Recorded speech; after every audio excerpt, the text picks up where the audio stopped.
Everyone was telling us not to compare the twins, so not to compare a female to a male, and that's a really easy thing to say, not an easy thing to do.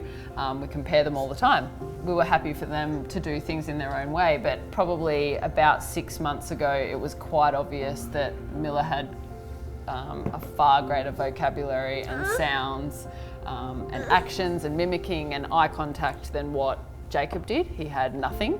I think it just started to trigger some questions in our minds, so we went and saw our paediatrician, and she had the same concerns as we did for autism. And what was the feeling after?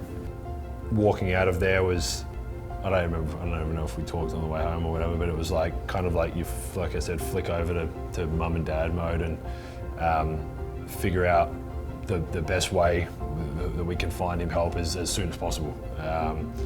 So I remember Renae had a list of like 3 pages of schools and different places that you could get therapy and help, and as we kind of go down the journey we'll figure out what different help he'll need. Like I said, every kid is different. But early intervention gives them the best chance at having a more normalised schooling and life moving forward, so the younger they learn those skills the better it is. So getting onto it early, and for us the biggest message that we've probably, if anyone asks us about anything about our journey, is trust your gut feeling and get onto things early. And it's better to start a diagnosing process and the assessment process, which is long and tough in itself, starting that process or completing that process and finding out nothing's wrong, as opposed to not doing anything and finding out later that there is a diagnosis that didn't happen.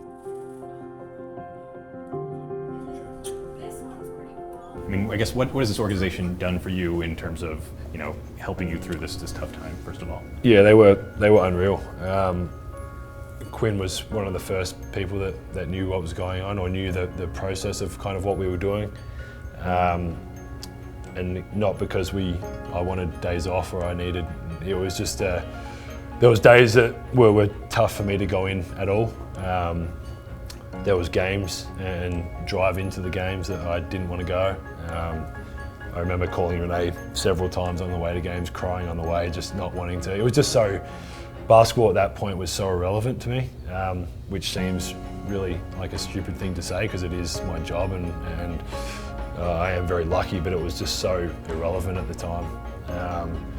I felt, I guess, a bit guilty leaving these 3 at home, and I'm going to like run around and do something that I've obviously loved doing for a long time. So Quinn was unreal from the minute we told him, just with if there was a day I needed, if I was late because of an appointment. It was the Jazz, Dennis, the players, the staff, the women, all the wives and girlfriends and all that for Renae's side of it have been unreal, and definitely made it a lot easier. And from my perspective, the Utah Jazz organisation, I get emotional when I think about it. The support that they've shown for us and our family over the last 5 years has been incredible, but the last 2 to 3 months has been another level. For me to be at home with the kids and knowing that Joe was having a rough time with the diagnosis, and with leaving us, knowing that he was going into training or practice or a game or getting on the road with an organisation that support us so much as a family, made it easier for me at home. So they've been pretty incredible. And not even just the Jazz, I think the fans and stuff in general too, the responses we've had from when we did tell the public, I think it's made it even more real that it is really a home for us.